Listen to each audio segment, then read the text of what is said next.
आप सभी का डेली करंट अफेयर्स की क्लास में हार्दिक स्वागत है।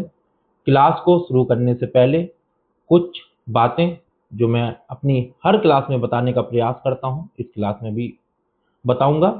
कि देखिए, आप जो पढ़ने पे ज़्यादा फोकस करते हैं ना, आप सोचते हैं कि नहीं यार, मैं अच्छे से टॉपिक को पढ़ेंगे तो हमारा क्या होगा, काम हो जाएगा। पर आप क्या करते हो, एक साल में नोट्स बनाओगे, नोट्स को रख शॉर्ट शॉर्ट नोट्स बनाओगे, एक डेढ़ डेढ़ घंटे का करंट अफेयर देखोगे, है ना। और जब एग्जाम पास में आएगा तो आपको लगता है यार पढ़ाई की भी थी कि नहीं की थी, कुछ समझ ही नहीं आ रहा है। और जो नोट्स बनाए उन पर धूल चढ़ चुकी होगी, है ना। तो सबसे अच्छा तरीका होता है, अगर आपको प्रीलिम्स एग्जाम क्रॉस करना है यूपीएससी और स्टेट पीसीएस का, तो सबसे अच्छा तरीका है प्रैक्टिस, अभ्यास। और अभ्यास ऐसा नहीं कि कूड़ा कचरा जो भी है सब करते जा रहे हो, नहीं। अब आप टेस्ट सीरीज चाहे एग्जाम के एक महीने पहले लगाते हो, ये आपने मानसिकता बना ली है टॉपर्स को सुन सुन के। मैं कहता हूं आप 300 दिन तक क्वेश्चन लगाओ ना, चीजों को सीखो, समझो, टॉपिक की क्लियरिटी लाओ। जैसे इस क्लास में है, इस क्लास में आपको जो भी क्वेश्चन दिया जा रहा है उसका फुल कॉन्सेप्ट क्लियर किया जाएगा। व्याख्या होगी, व्याख्या में हर चीज डेप्थ में होगी। साथ ही साथ क्वेश्चन किस तरीके से यूपीएससी या स्टेट पीसीएस आपको किस तरीके से गुमराह कर सकते हैं आपके पढ़ी हुई चीज पर भी, वो भी इसके माध्यम से आपको सिखाया जाएगा। अब नोट्स में आप ये चीज नहीं सीख सकते ना, आपकी पूरी तरह पूर्णतः कम पढ़ कितने प्रतिशत, और छोटी छोटी चीजें हैं जहाँ पे आपको कंफ्यूजन क्रिएट होगा एग्जाम हॉल में।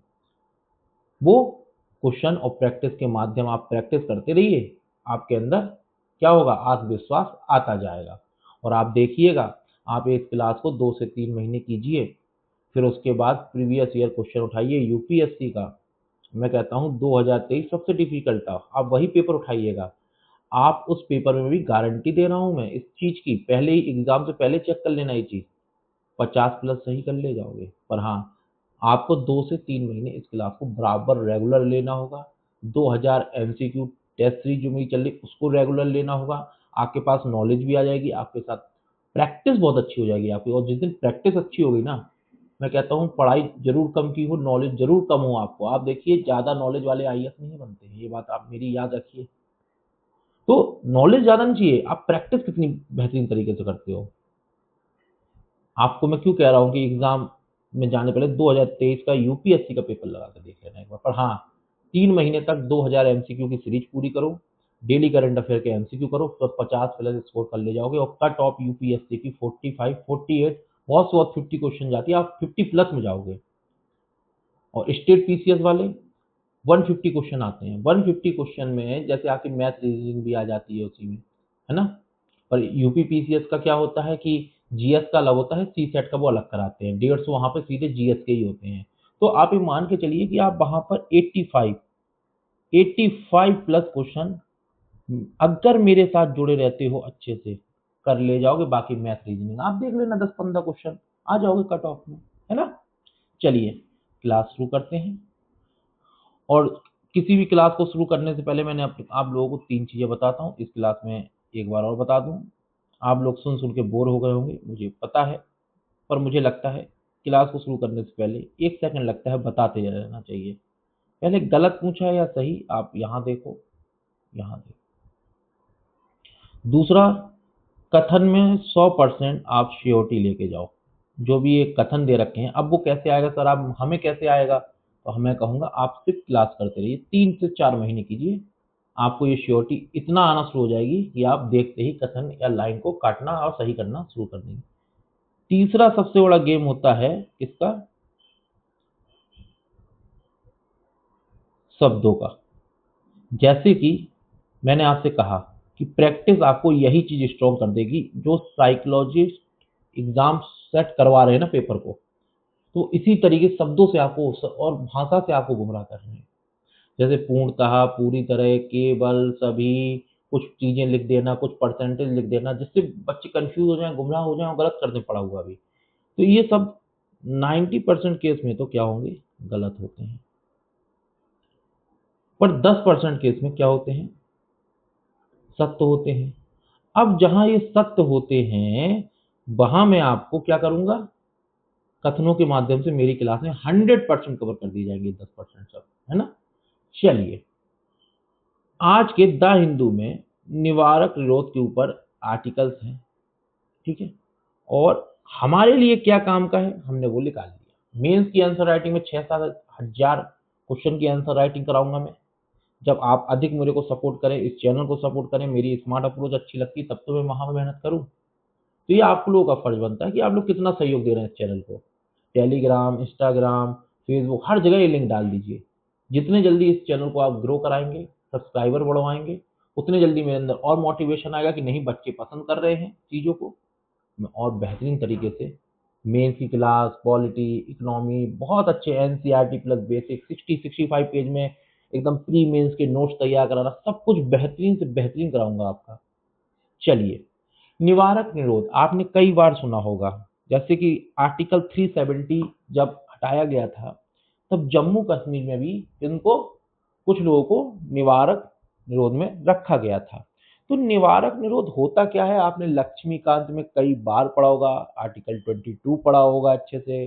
देखिए क्या होता है, जब हमको ऐसा लगता है कि हमारे राष्ट्रीय हित में लिए गए कुछ मुद्दों पर कुछ लोग अहिंसक हिंसा बढ़ा सकते हैं, चीजें कर सकते हैं उनके आने से, तो उनको क्या किया जाता है, उनके वहां उनके घर में या कहीं उनको वहीं पर लॉक कर दिया जाता है या बंद कर दिया जाता है। जैसे बच्चा शैतानी करता है तो उसको क्या करते हैं, कमरे में बंद, उसी तरीके से। तो निवारक निरोध अब आपने कई बार पढ़ा है, अब इसको क्वेश्चन का आंसर बताइए। संविधान के अनुच्छेद 22(4) के तहत किसी भी व्यक्ति को, देखिए ये लाइन बहुत इंपॉर्टेंट है, यहीं से एग्जामिनर घुमाएगा आपको, 3 महीने से अधिक समय तक हिरासत में नहीं रखा जा सकता। बात बिल्कुल सत्य है, 3 महीने से अधिक नहीं रखा जा सकता, कम नहीं रखा जा सकता है जब अनुच्छेद 22(4) की हम बात करते हैं, जब तक कि सलाहकार बोर्ड विस्तार की अनुमति ना दे। ये बात बिल्कुल सत्य है। अब सलाहकार बोर्ड में कौन कौन रहता है, ये बात बहुत इंपॉर्टेंट है, ये आप थोड़ा सा सर्च करिएगा, है ना। हिरासत में लिए गए व्यक्ति को यह अधिकार है कि उसे हिरासत का आधार जल्द से जल्द बताया जाए। ये बात तो बिल्कुल सत्य है। हालांकि सार्वजनिक हित में इसे रोका जा सकता है, पर इसे क्या होता है कि सार्वजनिक हित में हमें नहीं भी बताना होता है कभी कभी, ये बात भी बिल्कुल सत्य है। सलाहकार बोर्ड का अध्यक्ष उच्च न्यायालय का मौजूद, देखिए मौजूद जो शब्द इन्होंने लगाया है, यहीं से ये कथन गलत हो गया। सेवानिवृत्त हो, है ना, मौजूद न्यायाधीश होना अनिवार्य, ऐसा कुछ भी नहीं है। अब इस कथन को हम कर देते हैं गलत। देखिए एक शब्द पकड़ा, कॉन्सेप्ट पे मेरी मजबूती, आपको बस इतना ही जानना है, इससे अधिक नहीं जानना है। आप कहेंगे सर निवारक निरोध में तो काफी चीजें होती हैं, जैसे वकील करने का अधिकार होगा कि नहीं होगा उसे, अब सलाहकार बोर्ड में कौन होगा कौन नहीं होगा। सर मेरी तो बहुत सी चीजें छूटती जा रही हैं, यहाँ तो एमसीक्यू में सिर्फ इतना ही कवर किया है आपने। तो मैं कहूंगा मेरे दोस्त, घबराने की जरूरत नहीं है। आप मेरी पहली क्लासेस देख के आइए और 2000 एमसीक्यू भी देख के आइए। तो निवारक निरोध पे मैं 6 क्वेश्चन पहले करा चुका हूं, और आपसे वादा है अगर आप उन्हें ना देख पाओ तो आने वाले समय में निवारक निरोध ये थोड़ी ना है कि आज के ही पेपर में आके खत्म हो जाएगा, 300 दिन में आएगा ही नहीं, ये कम से कम 25 बार आएगा ये टॉपिक। कितने बार, 25 बार, 25 एमसीक्यू और होंगे इस पे। अब जब 25 एमसीक्यू और होंगे, क्वेश्चन और होंगे, तो आप बताओ क्या यह चीज, या जो मैं आपसे बोलता हूँ वकील करने का अधिकार है कि नहीं, आप बताओ उसकी कौन सी बारीकी ऐसी रह जाएगी जो एग्जाम में पूछे और आपको ना पता हो। इसलिए कहता हूँ क्वेश्चन को अच्छे से करिए, सब कुछ कवर किया जाएगा। रोज की रोज पीडीएफ को शाम को क्या करना है, आपको क्वेश्चन लगाना है और एक बार रिवीजन करना है। तो इसके 1 और 2 कथन सत्य थे, तीसरा गलत था, तो हम इसमें आंसर लगाएंगे क्या, केवल 2। ठीक है, और मैं कहूंगा क्वेश्चन लगाना ही इंपॉर्टेंट नहीं है, थोड़ा सा इन व्याख्याओं को अच्छे से पढ़ा करिए, है ना, क्योंकि इसमें मैं थोड़ा सा डेप्थ में चीजों को लिख देता हूं। क्वेश्चन नंबर 2 आपकी स्क्रीन पर, ये इंडियन एक्सप्रेस की न्यूज है और पॉलिटी देखिए, सब्जेक्ट में लिख देता हूं। प्रश्न है कि भारतीय संविधान की 10वीं अनुसूची, अब ये बताइए, जो 10वीं अनुसूची थी, ये आपका, आप देखेंगे कल के करंट अफेयर से भी मैंने इसमें क्वेश्चन कराया है, ठीक है। यहां तक कि 2000 एमसीक्यू में 2 से 3 बार एक क्वेश्चन करा चुका हूं और एक करंट अफेयर में कम से कम 6 बार आ गया है। तो मेरे हिसाब से, मुझे जो लगता है, जो मैंने कराया, इसके 10 एमसीक्यू करा चुका हूं। अब आप बताइए, आज भी करंट अफेयर में है तो ये कितनी बार आ चुका है? 11 बार आ चुका है टॉपिक। तो ये टॉपिक में देखिए, मैं अपने साथियों को बताता भी रहता हूं कि जो टॉपिक लंबे समय से लगातार करंट अफेयर में बना हो, उसके लिए आप एक क्या बना लो, डायरी बना लो, उस टॉपिक का नाम जरूर लिख दिया करो, ठीक है। उसका एमसीक्यू किस किस पीडीएफ में है, उस पीडीएफ की डेट जरूर लिख दिया करो, क्वेश्चन नंबर डाल दिया करो। ऐसा काम करना शुरू कर दो। इससे क्या होगा, जब आपके 300 दिन कंप्लीट हो जाएंगे तो उस समय आपको मोस्ट इंपॉर्टेंट 600 एमसीक्यू आप खुद निकाल लोगे कि ये मोस्ट इंपॉर्टेंट टॉपिक है, बराबर न्यूज में रहेंगे। जब आप 600 निकाल लोगे, यूपीएससी को देना है 100 और स्टेट पीसीएस को देना है 150, तो आप खुद बताइए, मेरी बातों को ध्यान से सुनिएगा मेरे साथियों। जब इतने क्वेश्चन देना है, ये पीसीएस देगा, ये यूपीएससी देगा, और आपको पता है कि कोई भी एग्जामिनर उन टॉपिक पे ज्यादा फोकस करता है जो लंबे समय से चल रहे हैं। जब आप 600 क्वेश्चन की प्रैक्टिस ऑलरेडी डेप्थ में कर चुके होगे, तो आप मुझे खुद बताइए कि क्या आप स्कोर यहाँ पे 60 प्लस भी नहीं ला सकते हैं क्या? आप खुद सोचिए। और यहाँ पे क्या 90 प्लस में नहीं जा सकते हैं? आप खुद इस पे विचार करिएगा, ठीक है। तो ये रिपीट क्यों हो रहे हैं क्वेश्चन? क्योंकि बार बार करंट अफेयर में वो चीज बनी हुई है, ठीक है। भारतीय संविधान की 10वीं अनुच्छेद, देखिए पहले तो यहां देखना है, ये हमसे पूछा है, हमें सत्य बताना है। सदन का अध्यक्ष दल बदल के आधार पर अयोग्यता के मामले में निर्णय लेने वाला अंतिम प्राधिकरण, ये बात सत्य है। और कल के जो करंट अफेयर का मैंने क्वेश्चन कराया था, पहला ही क्वेश्चन था, मैं आपको बताऊं, उसमें मैंने केस का जिक्र किया था कि इसका क्या है, न्यायिक क्या हो सकती है, न्यायिक समीक्षा हो सकती है। तो वो कौन सा केस था आप लोगों को पता है? होलो तो वाला केस याद आ रहा है? तो कल मैंने वो चीज डाली थी, आज इस तरीके से डाल दिया कि अध्यक्ष के निर्णय की न्यायिक समीक्षा नहीं की जा सकती। अब जिन बच्चों ने कल की क्लास को अच्छे से देखा था, वो इसका आंसर देने में बहुत ही सक्षम होंगे। यदि कोई निर्वाचित सदस्य स्वेच्छा से अपने राजनीतिक दल की सदस्यता छोड़ देता है, किससे? स्वेच्छा से, तो वह अयोग्य हो जाता है। ये बात भी बिल्कुल सत्य है और इसका ऑप्शन बी बिल्कुल सत्य है। तो इसी तरीके से स्मार्ट अप्रोच के साथ पढ़ाई करना है मेरे साथियों। देखिए, केस मैंने फिर लिख दिया, कियोतो होलोहन केस। अब आपसे इस तरीके से पूछा जा सकता है कि कियोतो होलोहन केस किससे संबंधित है? तो 10वीं अनुसूची से संबंधित है ना। चलिए, क्वेश्चन नंबर 3 आपकी स्क्रीन पर, ये पॉलिटी के क्वेश्चन 2 का हो गए हैं। अब इकोनॉमी, सारे सब्जेक्ट कवर किए जाएंगे, चाहे वो इंटरनेशनल रिलेशन हो, ज्योग्राफी हो, इन्वायरमेंट हो, साइंस हो, कुछ भी हो, ऑल, ये समझ लीजिए 360 क्लास है। 360 का मतलब होता है जो भी आपके सिलेबस में है सब कुछ कवर करना। 360 का मतलब ही ये होता है। ये नहीं कि बस पॉलिटी पॉलिटी या 5 टॉपिक पढ़ाए और चल दिए। 21 टॉपिक क्यों लाता हूं मैं? क्योंकि सब कुछ अच्छे से कवर हो जाए। अगर क्वेश्चन 5 6 7 रिपीट भी होते हैं हर दिन, तो कोई दिक्कत नहीं, हमारा ही तो रिवीजन हो रहा है ना। आज मान के चलिएगा कि 10वीं अनुसूची आज इंडियन एक्सप्रेस में थी, कल वो द हिंदू में थी, परसों वो पीआईबी में होगी। तो बार बार अगर 5 से 6 टॉपिक मान के चलिए कि हमारे 15 क्वेश्चन तो नए आ रहे हैं, और 5 से 6 टॉपिक ऐसे हैं जो बार बार रिपीट हो रहे हैं, तो इसका मतलब है कि मोस्ट इंपॉर्टेंट टॉपिक है वो एग्जाम के लिए। इससे आपको इस बात की भी क्या होगी, गहराई को समझने में मदद होगी।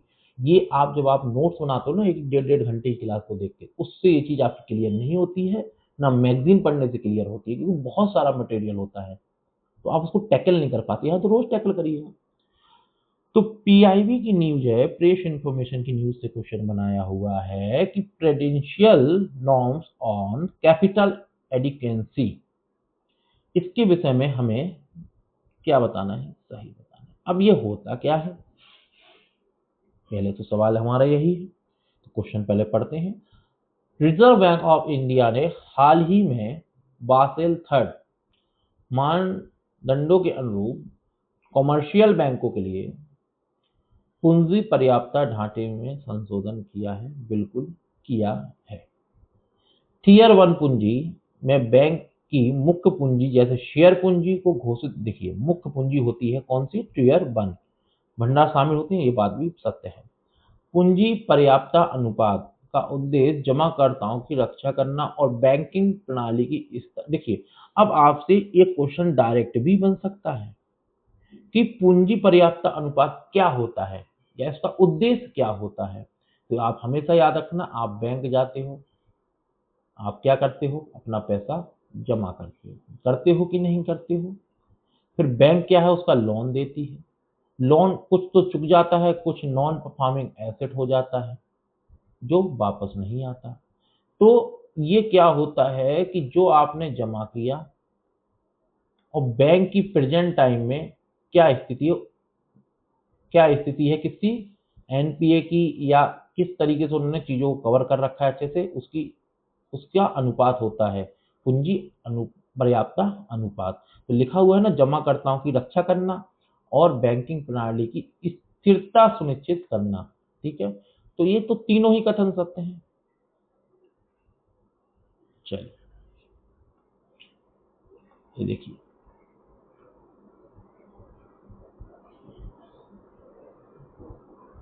अब आपसे ये पूछा जाएगा टीयर 1 पूंजी, या ऐसा पूछा जाएगा बैंकों की सबसे विश्वसनीय पूंजी बेसल थर्ड मानकों के अनुसार कौन सी होती है? टीयर 1, टीयर 2, टीयर 3, बताओ इनमें से कोई नहीं। तो जो बच्चा स्मार्ट होगा, मेरी क्लास में पढ़ा है, वो हर जगह से आंसर देने में क्या होगा? सक्षम होगा। क्वेश्चन नंबर 4 आपकी स्क्रीन पर, टाइम्स ऑफ इंडिया की इकोनॉमिक्स की न्यूज, राजकोषीय स्वास्थ्य सूचांक। देखिए इंडेक्स काफी पूछे जाते हैं, इसमें पूछा गया है सही। बताइए आप आंसर, जब तक मैं पीता हूँ पानी, बोलते बोलते गला तो सूख ही जाता है।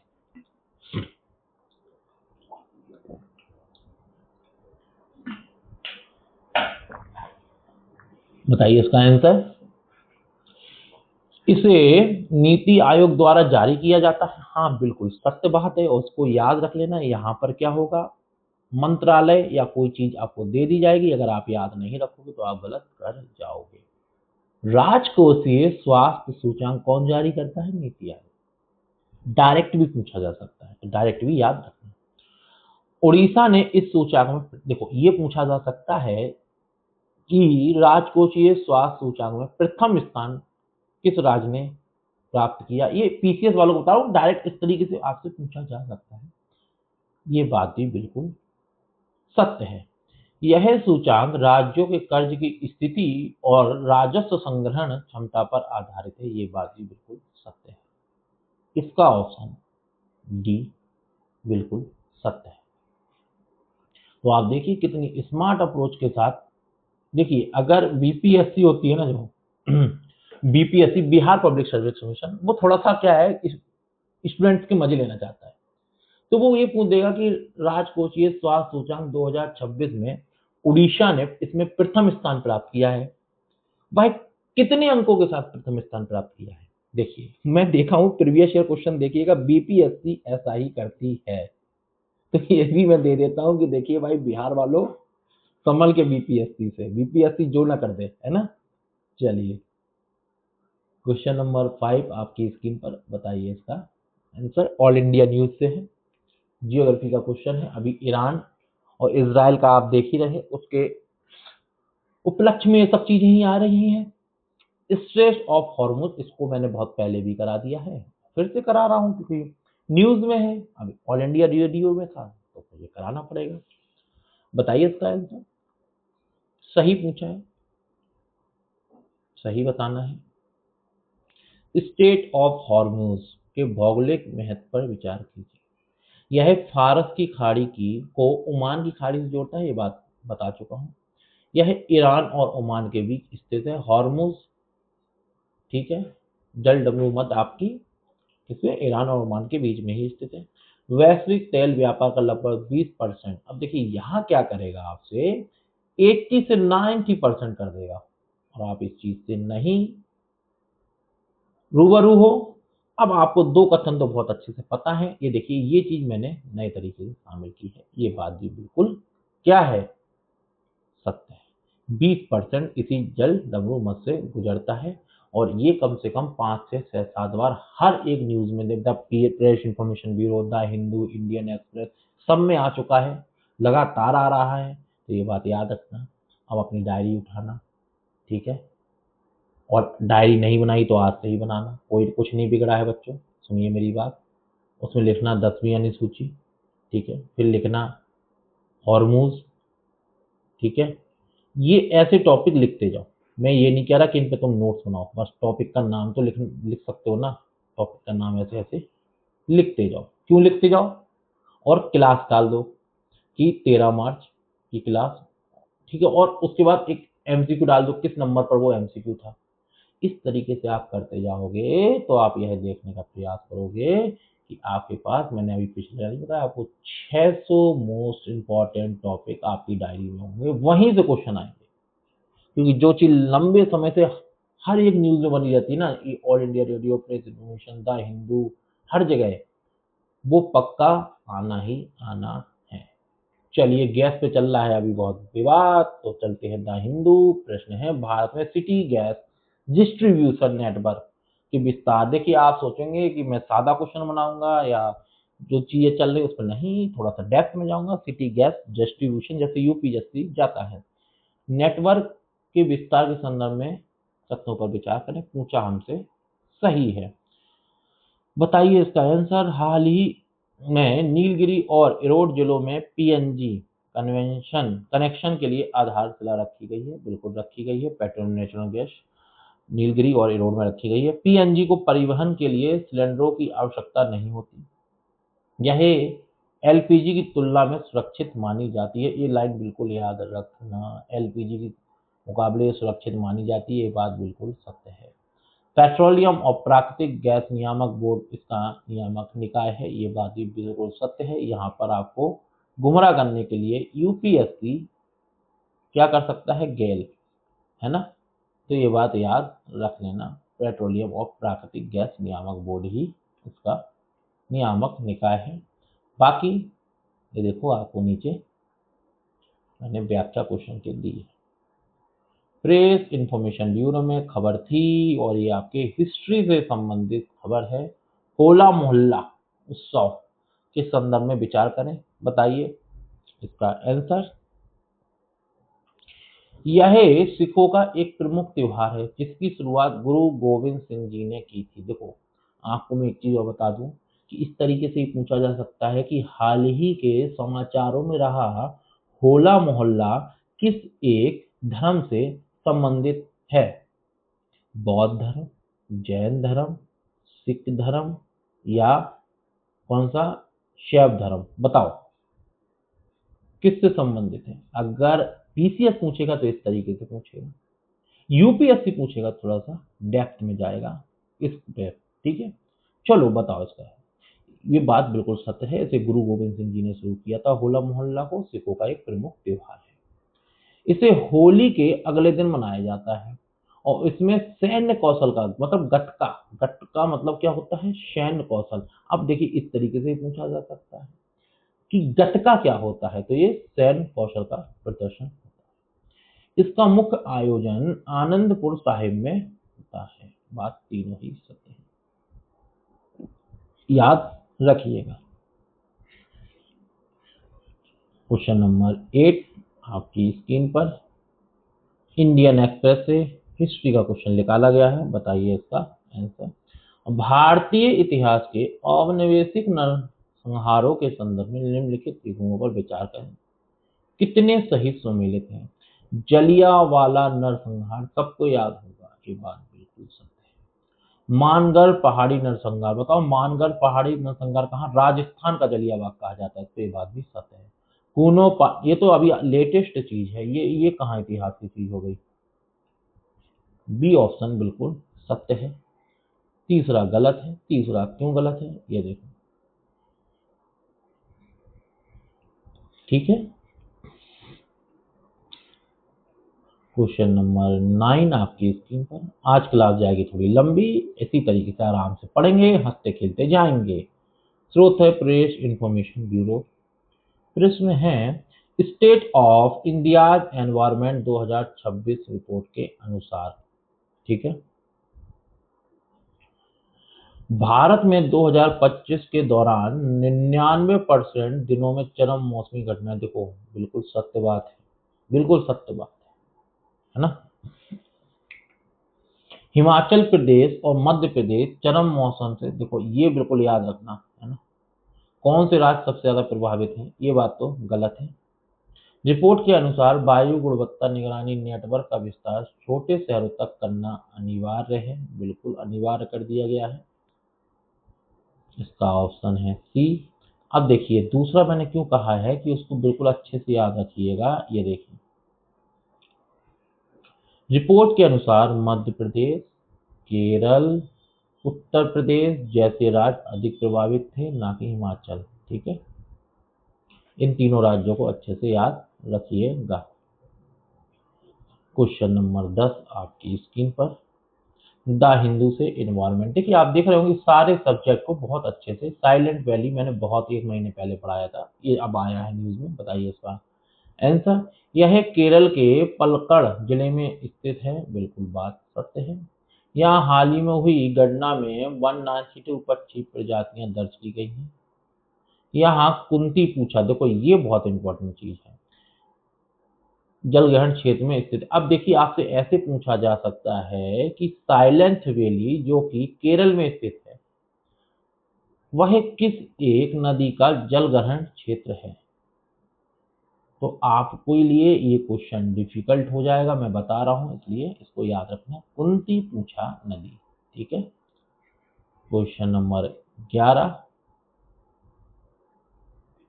आपकी स्क्रीन पर। बताइए इसका आंसर। साइंस एंड टेक्नोलॉजी, क्योंकि हर एक चीज को बड़े अच्छे से, हर एक सब्जेक्ट को कवर किया जा रहा है। सिलेबस वाइज आपकी चीजें हैं, प्रीवियस ईयर क्वेश्चन को रीड करके क्वेश्चन बनाया जा रहा है, तो एकदम ऑथेंटिक चीजें हैं। ये नहीं है कि कचड़ा मिट्टी सब भर दीजिए, एक्स्ट्रा ऑर्डनरी में आपको दिखाना शुरू कर दूं कि देखिए कितने अच्छे कितने डिफिकल्ट एमसीक्यू लेके आया हूँ। नो, जैसे प्रीवियस ईयर क्वेश्चन में टॉपिक से बनते हैं, जितनी बेसिक नॉलेज आपको चाहिए। मुझे कोई पीएचडी नहीं कराना है, ना मुझे आपको बहुत बड़ा प्रोफेसर बना के छोड़ना है, ठीक है। जितना पढ़ना है काम का पढ़ना है, रोज के एमसीक्यू करना है। रोज शाम को इन पीडीएफ को खोल के मेरे टेलीग्राम ग्रुप पे जाइए, वहां से पीडीएफ लीजिए, है ना, और रिवीजन करिए। चलिए 11, डिजाइनर प्रोटीन के निर्माण के लिए बैक्टीरिया को रिवायर करने के संदर्भ में, बताइए इसका आंसर। सही सुनिएगा, ये मोस्ट इंपॉर्टेंट एमसीक्यू है आज का साइंस एंड टेक्नोलॉजी का, यूपीएससी के लिए। बताइए इसका आंसर। जीव वैज्ञानिकों ने बैक्टीरिया के आनुवंशिक कोड को बदलकर मांग पर नए प्रोटीन बनाने में सफलता प्राप्त की है, हाँ कर ली है। इसका उपयोग कैंसर और इम्यून बीमारियों के इलाज के लिए किया जा सकता है, हाँ किया जा सकता है। इस प्रक्रिया में सिंथेटिक बायोलॉजी का उपयोग किया जाता है, बिल्कुल किया जाता है। अब सिंथेटिक बायोलॉजी क्या होती है, जब एक करंट अफेयर में आ गया, इस पे भी ऑलरेडी मैं एमसीक्यू करा चुका हूँ। ऐसी कोई चीज बची नहीं है जिसपे एमसीक्यू मैं ना कराया हूँ। और पढ़ने वाला ईमानदारी वाला मुझे साथी चाहिए, आराम से एग्जाम आप क्रॉस कर जाएंगे। चलिए क्वेश्चन नंबर 12 आपकी स्क्रीन पर। बताइए इसका answer. Science and technology PV platform के संबंध में मोस्ट इंपॉर्टेंट है ये भी। साइंस एंड टेक्नोलॉजी, बताइए इसका आंसर। यह प्रसार भारती द्वारा शुरू किया गया एक समाचार साझाकरण सेवा है। यहाँ पर प्रेस इंफॉर्मेशन ब्यूरो किया जा सकता है, ये बात याद रखना। इसका उद्देश्य छोटे समाचार संगठनों को विभिन्न भाषाओं में मुफ्त वीडियो और टेक्स्ट सामग्री प्रदान करना है। यह आर्टिफिशियल इंटेलिजेंस का उपयोग करके अनुवाद की सुविधा देता है, याद रखना पीवी। क्वेश्चन नंबर 13 आपकी स्क्रीन पर। बताइए इसका आंसर। द हिंदू पॉलिटी की तीसरी खबर किसको दी गई है? पहली, निष्क्रिय इच्छा मृत्यु, उनका नाम क्या है? उनका नाम अगर आप अच्छे से जानना चाहते हैं तो आपने पेपर पढ़ा है कि नहीं पढ़ा? थोड़ा सा ही पढ़ते हो कि नहीं पढ़ते हो? पढ़ते हो कि नहीं बताओ ना। क्या नाम है? थोड़ा सा आज क्या है कि मैं जिस डिजिटल बोर्ड का यूज़ करता हूँ ना लिखने में, इसमें वो थोड़ा आज हैंग कर रहा है, इसलिए राइटिंग सही से नहीं आई। हरीश नाम है। क्या नाम है? हरीश। लंबे समय से कोमा में थे, है ना।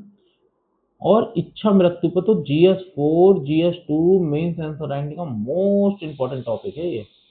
इच्छा मृत्यु, निष्क्रिय इच्छा मृत्यु पर सुप्रीम कोर्ट के हालिया रुख के बारे में बताइए इसका आंसर। न्यायालय ने लिविंग विल की प्रक्रिया को सरल बनाने के निर्देश दिए हैं। बिल्कुल। निष्क्रिय इच्छा मृत्यु में जीवन रक्षण प्रणाली को हटाना शामिल है। बिल्कुल। सक्रिय इच्छा मृत्यु भारत में पूरी तरह कानूनी है। बात बिल्कुल गलत है। भारत में सक्रिय इच्छा मृत्यु नहीं है। इंजेक्शन लेके नहीं खत्म कर सकते। हाँ, सपोर्टिंग सिस्टम को हटा के खत्म कर सकते हैं। ठीक है, इस बाकी इतना ही जानना है। एक नाम आपको मैंने बता दिया, हरीश जी, वो डायरेक्ट PCS से पूछा जा सकता है। बाकी इसको डेप्थ में जानने के लिए हमें चलना पड़ेगा अपने मेंस आंसर राइटिंग में। वो तो आप सहयोग करिए, मैं इतना 6 से 7 हज़ार मेंस आंसर राइटिंग क्वेश्चन की प्रैक्टिस कराऊंगा। जिस तरीके से MCQ कराता हूँ ना, इसी तरीके से आंसर राइटिंग में भी स्मार्ट अप्रोच के साथ काम कराऊंगा। देखिए, इकोनॉमिक का भी आ चुका है तीसरा MCQ। एकीकृत धन के साथ समावेशी धन मापन के संदर्भ में इसी तरीके से UPSC दे देगा भाई। सबसे डिफिकल्ट क्वेश्चन माना जाएगा, बच्चे कर भी नहीं पाएंगे। यह केवल सकल घरेलू उत्पाद पर ध्यान केंद्रित करता है, ऐसा कुछ भी नहीं है। इसमें मानव पूंजी, उत्पादित पूंजी और प्राकृतिक पूंजी का समावेश होता है। बात बिल्कुल सत्य है। नीति आयोग ने इसे आर्थिक विकास के नए पैमाने के रूप में अपनाने की सिफारिश की है। आप लोग क्लास को थोड़ा रोका करिए, क्वेश्चन सॉल्व करने का प्रयास करिए, फिर देखिए कि आपने गलती कहाँ की है ना। अब देखिए, सब्जेक्ट आ चुका है आपके सामने, इंटरनेशनल रिलेशन। ठीक है, तो कोई भी सब्जेक्ट यहाँ छोड़ा नहीं जाएगा। यूनिफिल मिशन के संदर्भ में निम्नलिखित कथनों पर विचार करें। बताइए। यह लेबनान में संयुक्त राष्ट्र का अंतरिम बल है। सही है। भारत इस मिशन में सबसे बड़े सैनिक योगदानकर्ताओं में से एक है। ये बात भी सही है। हाल ही में संयुक्त राष्ट्र सुरक्षा परिषद के प्रस्ताव 1701 कार्यान्वयन पर चर्चा की गई है। तीनों ही बात बिल्कुल सत्य है। मोस्ट इंपॉर्टेंट MCQ नहीं कहूंगा, इसलिए थोड़ा सा इसमें मैंने हल्का ही रखा है। पर पता नहीं PCS पूछ दे कहीं से, उस चीजों को लाके रखना होता है। प्रेस इंफॉर्मेशन इन्वॉल्वमेंट की तीसरा MCQ, बताइए इसका आंसर। यह क्या पूछा गया है? नौरादेही वन्यजीव अभ्यारण्य करंट अफेयर में रहा है। बिल्कुल ध्यान से पढ़ना, मोस्ट इंपॉर्टेंट हो गया आपके लिए। यह मध्य प्रदेश का सबसे बड़ा वन्यजीव अभ्यारण्य है। यहाँ पे छत्तीसगढ़ लिख देगा, इसलिए ध्यान रखना। नौरादेही वन्यजीव अभ्यारण्य मध्य प्रदेश का सबसे बड़ा क्या है? वन्यजीव अभ्यारण्य है। इसे हाल ही में दुर्गावती टाइगर रिजर्व का हिस्सा बनाया गया है। तो दुर्गावती टाइगर रिजर्व कहाँ है? ठीक है, आपका मध्य प्रदेश। यह चीता पुनर्वास परियोजना के लिए एक संभावित स्थल है। 1 2 3, ये बिल्कुल सत्य है और मोस्ट इंपॉर्टेंट है। इसको याद रखना, भूलना नहीं। इसकी व्याख्या भी अच्छे से पढ़ लेना। क्वेश्चन नंबर 17 ज्योग्राफी से भी तीसरा क्वेश्चन। देखिए, 3 क्वेश्चन एक दिन में मिल रहे हैं आपको करंट अफेयर के। और क्या चाहिए आपको, बताइए। झेलम नदी, देखिए अभी मैंने आपको सिंधु जल समझौता में बताया था कि भारत किन नदियों का प्रयोग कर सकता है और किन नदियों का नहीं। पूर्वी नदियां किसके हिस्से में है, पश्चिमी नदियां किसके हिस्से में है, ये कमेंट बॉक्स में बताना है। MCQ पढ़ा चुका हूँ। अब जैसे झेलम नदी की विचार करना है हमें, और वो बात हमने इसलिए छेड़ी कि उसको भी याद रखना है। बताइए इसका आंसर। यह पीर पंजाल श्रेणी के आधार पर वेरीनाग झरने से निकलती है। बात बिल्कुल सत्य है। भूलर झील इसके मार्ग में स्थित है। ये बात भी बिल्कुल सत्य है। यह सिंधु नदी की एक सहायक नदी है जो अंततः चेनाब में मिल जाती है। बात सत्य है। तीनों ही कथन बिल्कुल सत्य है। आप देखिए कि करंट अफेयर में पूरे YouTube में सर्च करिए, इस तरीके से इतना अधिक टॉपिक कवर कर रहा है कोई भी सब्जेक्ट तो बताइएगा। साइंस का तीसरा क्वेश्चन, 5 से 6 टॉपिक में 1 से 1.5 घंटे निकाल दिए जाते हैं, नोट्स बनवा दिए जाते हैं, जो कि 300 दिन बाद आपके किसी काम के नहीं है। यहाँ प्रैक्टिस करोगे, 300 दिन तक करोगे, बहुत आगे निकल जाओगे, क्योंकि कई बार चीज़ें बदल बदल कर आपके सामने आएंगी।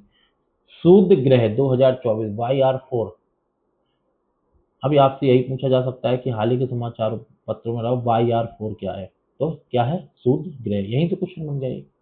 बताइए इसका आंसर। यह एक संभावित खतरनाक सूर्य ग्रह की श्रेणी में आता है।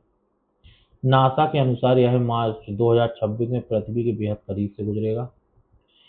इसके मार्ग की निगरानी नियर अर्थ ऑब्जेक्ट प्रोग्राम द्वारा की जाएगी। तीनों ही बिल्कुल सत्य हैं। क्वेश्चन नंबर 19 आपकी स्क्रीन पर, बताइए इसका आंसर। देखिए अब स्कीम आ गई। योजना, सब्जेक्ट कवर, योजना शुरू। जल जीवन मिशन 2.0 के विषय में निम्नलिखित कथनों पर क्या बताना है? सही ही बताना है। बताइए। केंद्रीय कैबिनेट ने इस मिशन को 2028 तक बढ़ाने की मंजूरी दी है। तो अभी आपसे यही पूछा जा सकता है कि जल जीवन मिशन 2.0 किस वर्ष तक बढ़ाने की मंजूरी दी गई है? तो 2028 तक। इसका नया फोकस केवल पाइपलाइन बिछाने की बजाय सतत सेवा वितरण पर होगा। ये केवल 10% में है, इसको याद अच्छे से रख लेना। इसमें पंचायतों और स्थानीय समुदायों की भूमिका को और अधिक महत्वपूर्ण बनाया गया है। तीनों ही बात बिल्कुल सत्य है।